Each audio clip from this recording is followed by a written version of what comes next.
Hello दोस्तों, कैसे आप सब। तो आज से हम लोग क्या करेंगे कि प्राचीन भारत का इतिहास पढ़ना शुरू करेंगे। मतलब कि एंशिएंट इंडिया। जो भी एग्जाम आता है यूपीएससी के, चाहे तो वनडे एग्जाम कोई हो जैसे कि सीएपीएफ का होता है, एनडीए का होता है, सीडीएस का होता है, कोई अगर पीसीएस देते हैं, एसआई का एग्जाम देते हैं, एसएससी का कोई भी एग्जाम देते हैं, और भी जितना एग्जाम होता है उसके लिए क्या होगा कि ये वीडियो बनाया जा रहा है। उसका आपका कोई भी क्वेश्चन आएगा तो यहाँ से छूटने का चांस नहीं होगा। वीडियो अच्छा लगेगा तो लाइक करिएगा, शेयर करिएगा, सब्सक्राइब करके बेल आइकन को दबा के रखिएगा ताकि आपके पास नोटिफिकेशन टाइम टू टाइम पहुंचता रहे। तो चलिए आज का क्लास हम लोग शुरू करते हैं। तो सबसे पहले हम लोग को जानना है कि प्राचीन भारत के इतिहास, जो अभी का अपना वर्तमान भारत है, उसका अगर सही से जानकारी प्राप्त करना हो तो हम लोग को प्राचीन भारत का इतिहास का जानकारी प्राप्त करना बहुत ज़्यादा जरूरी हो जाता है। आज जितना भी हम लोग मॉडर्न स्थिति में जी रहे हैं, आपका अतीत कैसा था उस पर बहुत ज़्यादा डिपेंड होता है। आपका अतीत, आपका अगर कोई मॉडर्न है लाइफ है, आपका अतीत पे भी बहुत ज़्यादा डिपेंड होता है। ठीक उसी तरीका से अपना जो अभी भारत है, ठीक है, मॉडर्न एरा में अपना अतीत को भी, अतीत पर भी बहुत ज़्यादा डिपेंड होता है। अतीत को भी जानना बहुत ज़्यादा जरूरत होता है। तो अतीत को जानने के लिए, प्राचीन भारत की स्थिति को जानने के लिए हम लोग को मेनली दो स्रोतों का उपयोग किया जाता है। ठीक है, दो स्रोत कौन सा होता है? तो एक तो साहित्यिक स्रोत का उपयोग करते हैं, एक पुरातात्विक स्रोत का उपयोग करते हैं। साहित्यिक स्रोत में जैसे कि कोई किसी के द्वारा पुस्तक लिखा गया हो, ठीक है, जैसे कि हिंदू रिलीजियस में बहुत ज्यादा पुस्तक लिखा हो गया है, बौद्ध धर्म में, जैन धर्म में, ये सबसे प्राप्त होता है आपका भारत का प्राचीन इतिहास के बारे में। और साथ ही साथ आपका पुरातात्विक स्रोत, जैसे कि बहुत सारे पहले के राजा थे तो उस समय के कोई फिजिकल रूप का प्राप्त हुआ, जैसे कि मृत भांड हुआ, तलवार प्राप्त हो गया, कोई और भी वस्तु प्राप्त हुआ, और भी जैसे कि आप देखेंगे कि कोई सिक्का प्राप्त हुआ है, कहीं से अभिलेख प्राप्त हुआ है, कोई ताम्र पत्र प्राप्त हुआ है, तो वो सब को हम लोग पुरातात्विक स्रोत में रखते हैं। ठीक, और ये सब से हम लोग प्राचीन भारत का इतिहास के बारे में जानकारी भी प्राप्त करते हैं। तो चलिए एकाएक हम लोग देखते हैं। तो सबसे पहले देखेंगे कि स्रोत को हम लोग दो भाग में डिवाइड किए हैं। एक तो आपका साहित्यिक स्रोत होता है जिसमें वैदिक, सांस्कृतिक और पाली प्राकृत और अन्य साहित्य आता है, और साथ ही साथ विदेशियों के द्वारा जो भी यहाँ पर विदेशी घूमने आए थे और वो अपना बुक लिखे थे उसका विवरण पढ़ेंगे, वहां से हम लोग को जानकारी प्राप्त हो जाता है। और दूसरा क्या है आपका पुरातात्विक स्रोत। पुरातात्विक में क्या आता है? तो पूरा लेख आता है, सिक्का आता है, जो सिक्के प्राप्त हुए हैं, स्थापत्य अवशेष आए हैं, उत्खनन आए हैं, और भी जो भी अभिलेख प्राप्त हुआ है, कहीं से मंदिर है तो मंदिर में से कुछ स्थिति प्राप्त हुआ है, उसमें लिखा हुआ भाषा प्राप्त हुआ है, तो ये सब से हम लोग को पुरातात्विक स्रोत से भी भारत का प्राचीन इतिहास के बारे में जानकारी प्राप्त होता है।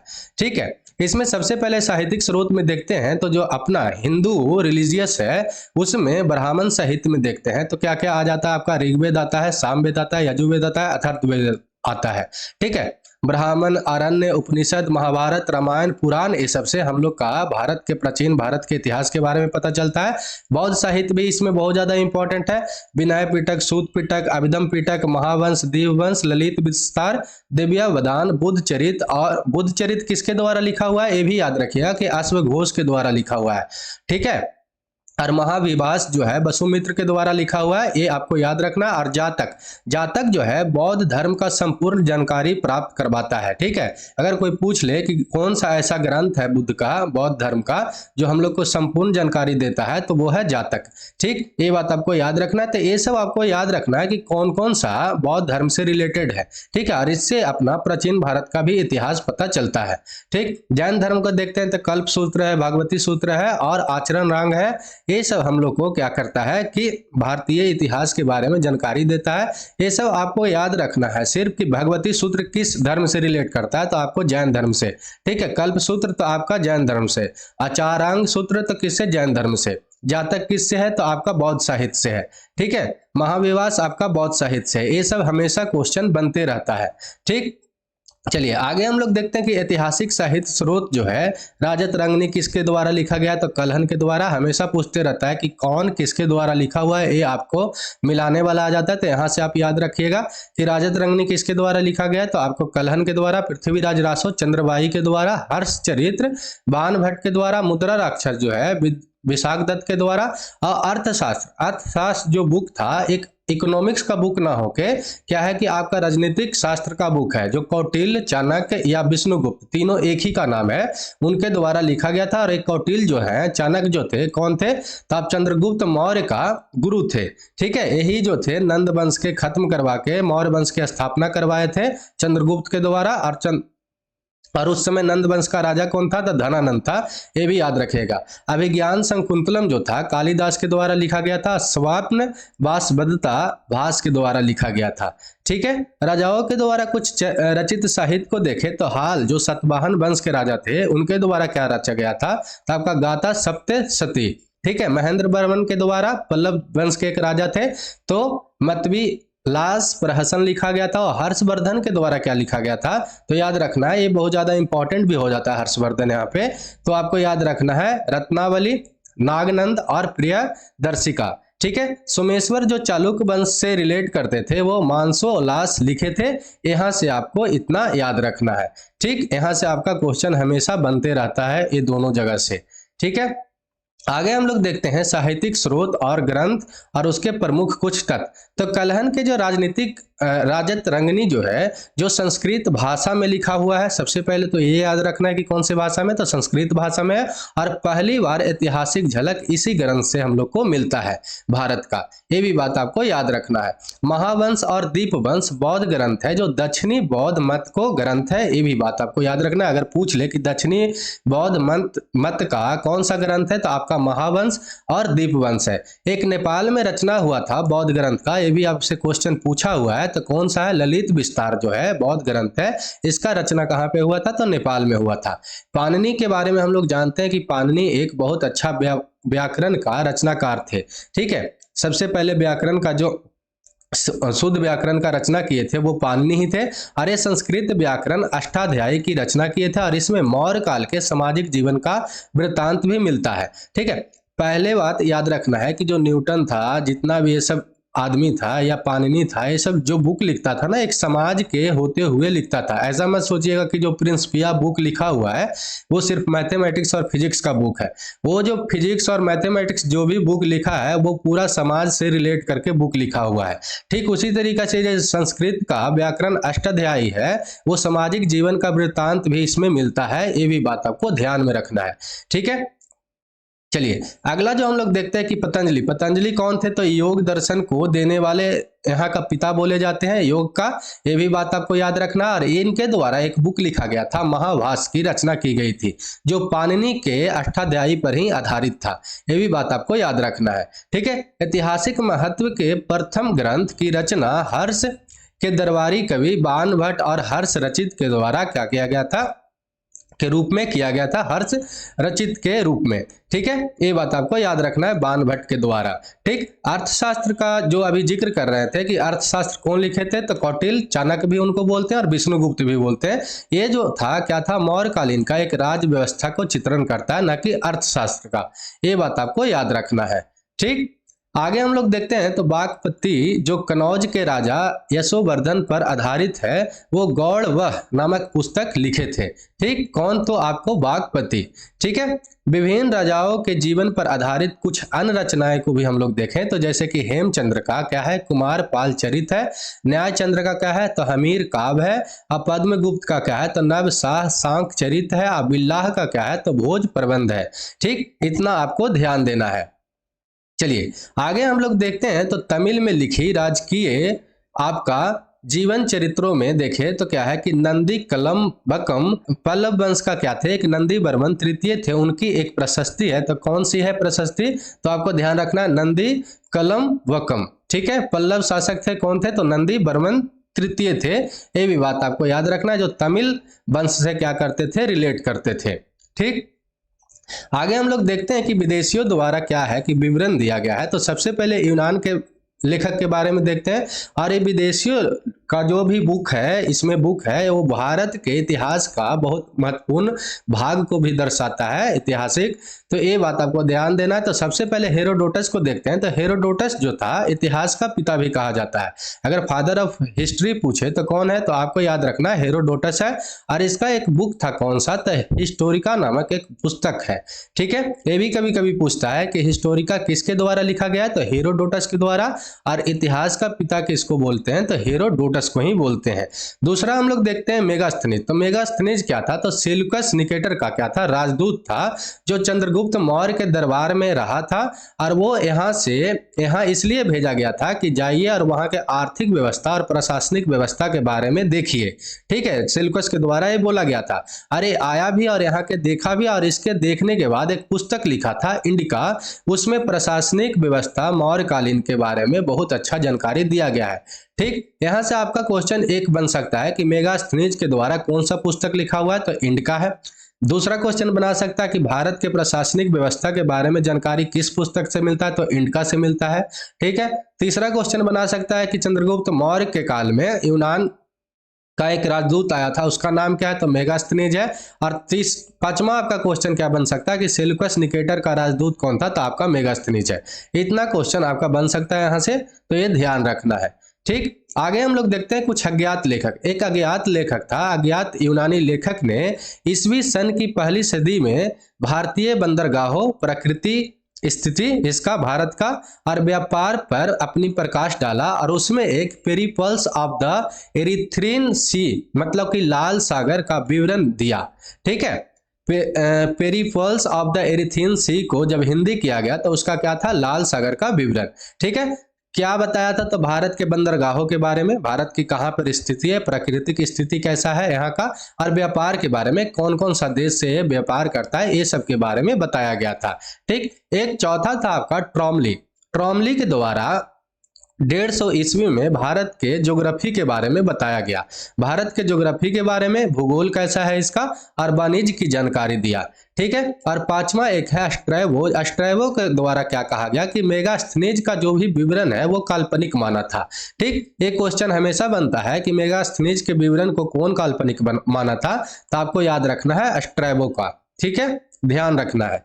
आगे हम लोग देखते हैं रोमन लेखक के बारे में, फिर देख लेंगे चीनी के बारे में, फिर देख लेंगे अरबी के बारे में। तो रोमन लेखक एक था प्लिनी। प्लिनी ने क्या किया था कि नेचुरलिस हिस्टोरिका नामक एक पुस्तक लिखा था, उसमें भारत और इटली के व्यापारिक संबंधों के बारे में जानकारी देता है। ठीक है, फिर चीनी के बारे में, चीनी जो विवरण है ये बहुत ज्यादा इंपॉर्टेंट है और यहाँ से बार बार क्वेश्चन पूछता है। चीनी पर्यटक जो थे बौद्ध धर्म के बारे में अध्ययन करने आते थे, साथ ही साथ बौद्ध दर्शन के भी बारे में ये पढ़ने, और बौद्ध दर्शन का यहाँ पर बौद्ध जो जितना भी मूर्ति ये सब बना हुआ था उसका दर्शन के लिए भी आते थे। बौद्ध दर्शन मतलब कि एक तो फिलॉसफी की भी और एक दूसरा की दर्शन यहाँ पर देखने भी। ठीक है, दोनों तरफ से याद रखिएगा। ठीक, तो जो सबसे पहले आया था फायान आया था, चंद्रगुप्त द्वितीय के समय आया था, गुप्त शासक थे, ये भी बात आपको याद रखना है। तो यहाँ से हमेशा क्वेश्चन बनता है कि चंद्रगुप्त द्वितीय के समय कौन आया था चीनी यात्री, तो आपका फायान आया था। ठीक है, वो आया कब था, तो 5वीं सदी के प्रारंभ में आया था। उसने एक फू को की नामक एक पुस्तक लिखा था, जो गुप्त काल के भारत में, जब उस समय गुप्त काल काम कर रहा था, राज्य कर रहा था, तो भारत के सामाजिक, आर्थिक और धार्मिक स्थिति पर उस समय का प्रकाश डाला था। कौन, तो फायान। और कब आया था, तो आपका 5वीं सदी के प्रारंभ में आया था, चंद्रगुप्त द्वितीय के शासनकाल में। ठीक है, उनके द्वारा कौन सा पुस्तक लिखा गया था, तो फू को की। ठीक है, दूसरा कौन आया था, तो हेनसांग। हेनसांग को युवान चांग भी नाम था, और ये हर्षवर्धन के समय में आया था 629 ईस्वी में। ठीक, भारत आया और सुई यू की नामक एक रचना किया था पुस्तक का, जिसमें 138 देशों का विवरण मिलता है। ठीक है, और इसमें साथ ही साथ क्या हुआ था कि वाटर्स के अनुसार वह भारत को इनटू मतलब अर्धचंद्राकार, ठीक है, चांद का आधा नाम देता है। ये भी बात याद रखना है, किसके द्वारा, तो वाटर्स के द्वारा। हेनसांग के एक मित्र था वही ली, ठीक ना, उसने हेनसांग की जीवनी लिखी, और उसने हर्षकालीन राजनीति के साथ साथ धर्म, रीति रिवाज एवं समाज के भी बारे में वर्णन किया था। कौन, तो वही ली। और ये कौन था, तो हेनसांग का मित्र था।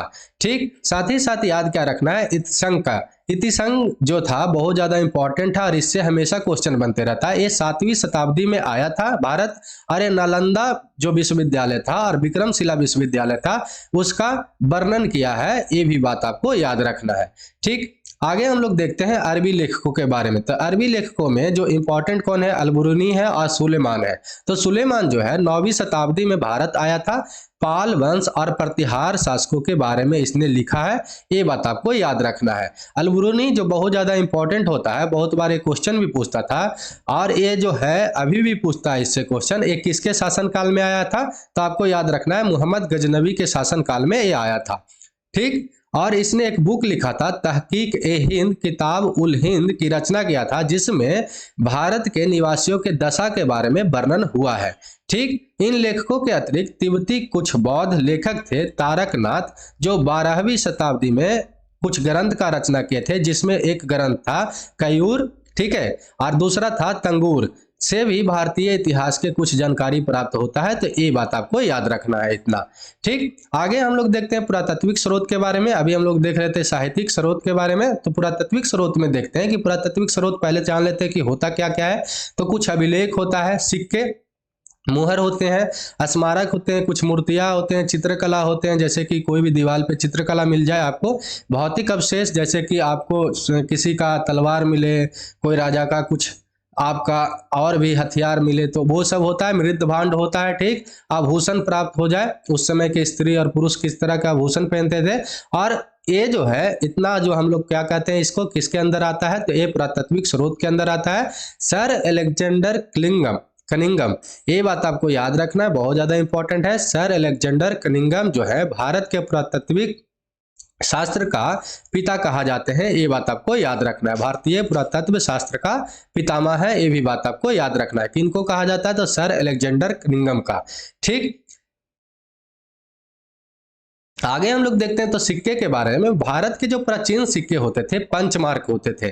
पंचमार्क मतलब कि हथौड़ा से पीट कर जो बनाया जाता था सिक्का को, उसको हम लोग आहत सिक्के या पंचमार्क सिक्के बोलते हैं। ठीक है, साहित्य में इन सिक्कों के कहा गया है, ये भी क्वेश्चन आता है, तो आपको याद रखना है कारसापन बोला गया है, ये बात आपको ध्यान में रखना है। ठीक है, क्या बोला गया है, तो कारसापन बोला गया है। पुराने सिक्के जैसे कि तांबे, चांदी, सोने और शीशे के बनते थे, ये भी ध्यान रखना है। पहले के लोग देखते थे कि हम लोग नदी के पास से गुजरते हैं तो अभी भी लोग सिक्का फेंकते हैं पानी में।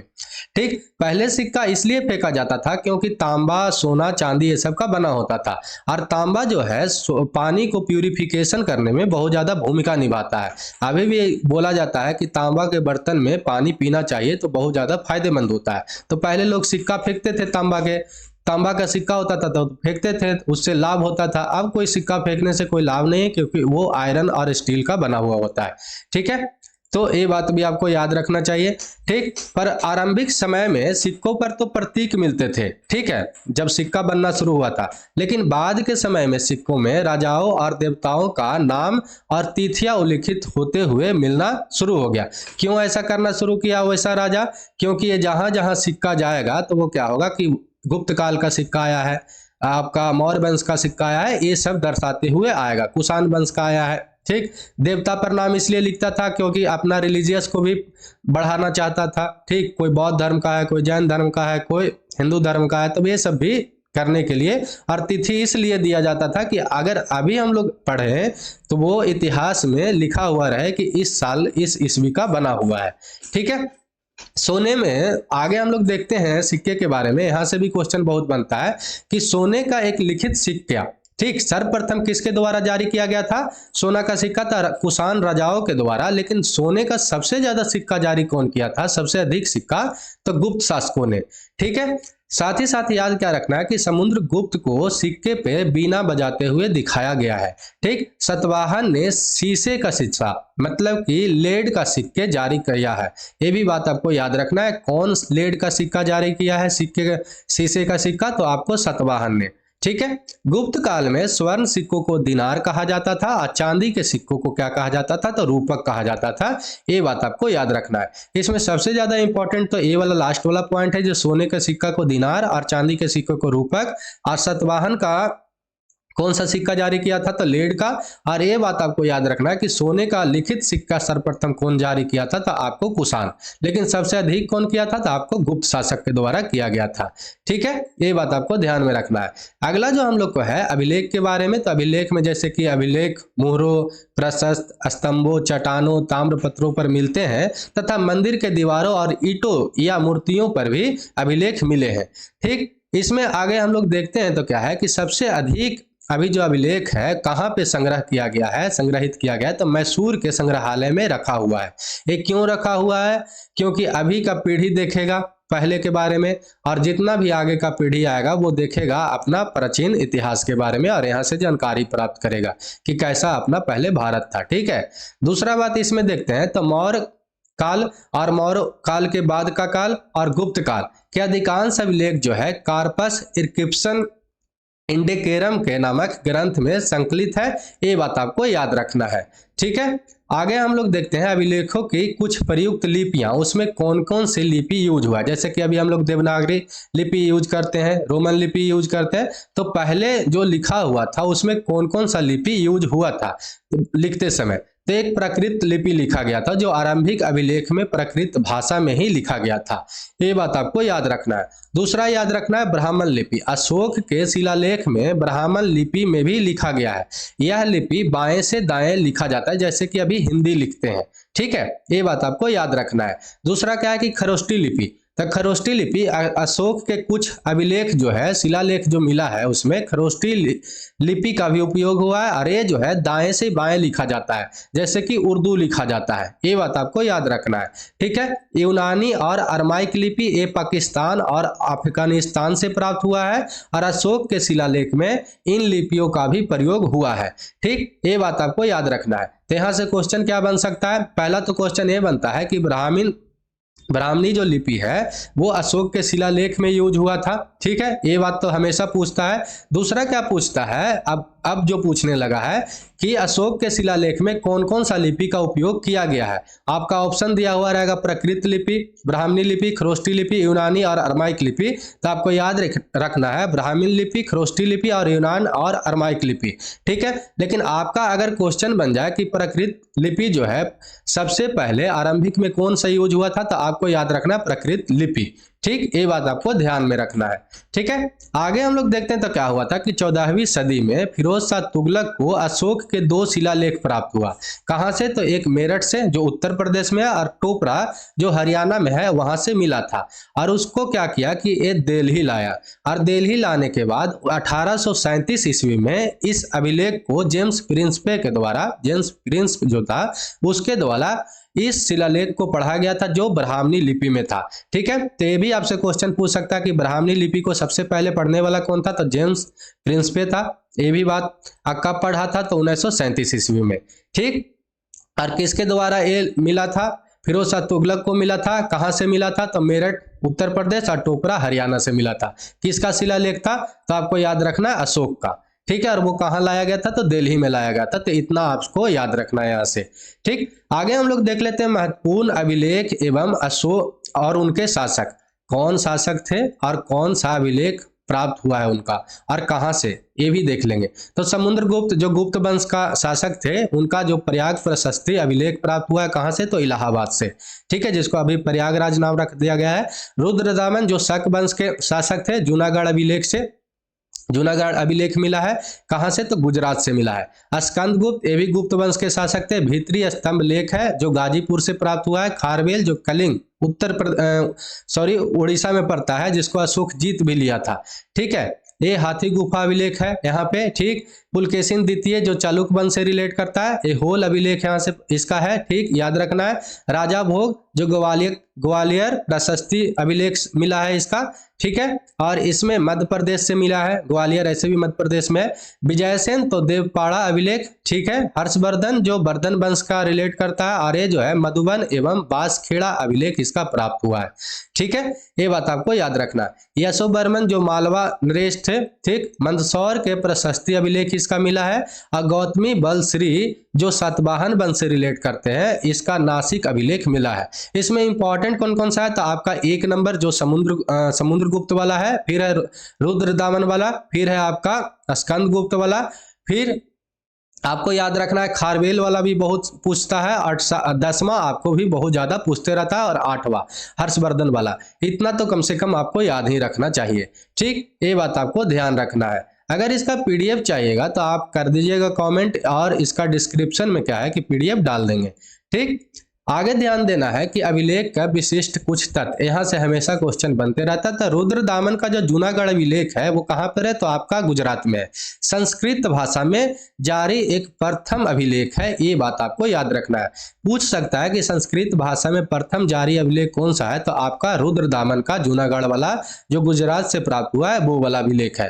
पुलकेशिन द्वितीय का जो ऐहोल अभिलेख है वो उसके दरबारी कवि रवि कृति द्वारा रचित किया गया है, इसलिए ये सब बहुत ज्यादा इंपॉर्टेंट बन जाता है। अशोक के प्रयाग स्तंभ लेख में कारुबाकी एवं तिबर का उल्लेख मिलता है। ठीक, ये बात आपको याद रखना है। आज समुद्रगुप्त के प्रयाग प्रशस्ति की रचना संधि विग्रह हरिसेन ने किया था, ये बात आपको याद रखना है। ठीक, चलिए आगे हम लोग इसमें देखते हैं। तो एक भानुगुप्त नामक एरण्य अभिलेख था जिसमें सर्वप्रथम सती प्रथा का उल्लेख मिला है। सती प्रथा क्या होता था, तो पहले क्या होता था कि अगर किसी पत्नी का पति मर जाए, मतलब वाइफ का हस्बैंड मर जाए, तो उसके चिता के साथ उस पत्नी को भी, औरत को भी जला दिया जाता था। उसी को हम लोग सती प्रथा बोलते हैं, जिसका सर्वप्रथम लिखित साक्ष्य कहाँ पे मिला, तो आपका भानुगुप्त एरण्य एक अभिलेख था। और किसका सर्वप्रथम किया गया था, किस औरत का, तो आपको याद रखना कि गोपाल राज नामक एक सैनिक था, उसी का पत्नी था, जिसको उसके साथ ही जला दिया गया था, और वहीं से यह साक्ष्य मिलता है। ठीक है, तो द्वितीय जो था उदयगिरी गुहा लेख के अनुसार उसका उद्देश्य संपूर्ण पृथ्वी को जीतना था। तो आपसे पूछ सकता है कि कौन ऐसा राजा था जो संपूर्ण पृथ्वी को जीतने का उद्देश्य रखता था, तो सबसे पहले तो याद रखना है चंद्रगुप्त द्वितीय। ठीक है, ये बात आपको याद रखना है। और दूसरा क्या याद रखना है कि उदयगिरी गुहा लेख से प्राप्त हुआ है। ठीक, तुमुन अभिलेख में कुमार गुप्त प्रथम को शरदकालीन मतलब कि ठंडा, ठीक है, सूर्य की तरह बताया गया है, सन की तरह बताया गया है। स्कंदगुप्त के भीतरी अभिलेख में हुनों का आक्रमण का उल्लेख मिलता है, ये बात आपको याद रखना है। आपको पूछ सकता है कि हुनों का आक्रमण किसके द्वारा किया गया था, या हुनों का आक्रमण किसके शासनकाल में किया गया था, तो आपको स्कंदगुप्त के शासनकाल में। ठीक है, और इसमें स्कंदगुप्त जीत भी गया था, ये भी बात आपको याद रखना। तो कौन अभिलेख से मिलता है, तो आपके भीतरी अभिलेख से ये प्राप्त होता है। ठीक, मंदसौर का जो अभिलेख है उसमें यशोधर्मन को जनेंद्र कहा गया है, ये बात आपको ध्यान रखना है। और चंद्रगुप्त द्वितीय के विजयों का वर्णन किसमें है, तो मेहरौली के लौह स्तंभ से ये प्राप्त हुआ है, ये बात आपको याद रखना है। ठीक, तो आज के लिए चलिए इतना ही। वीडियो अच्छा लगा हो तो लाइक करिएगा, कमेंट करिएगा, शेयर करिएगा, सब्सक्राइब करके बेल आइकन को दबा के रखिएगा। तो चलिए, जय हिंद जय भारत। और जितना भी धीरे धीरे टॉपिक है वो कुछ दिन में ही आपको सारा खत्म हो जाएगा, 30 दिन के लगभग में। ठीक है, पूरा हिस्ट्री 30 दिन में सारा खत्म हो जाएगा। इतना अच्छा से पढ़ लेंगे कि आपका कोई भी टॉपिक नहीं छूटेगा। तो चलिए आज के लिए इतना ही।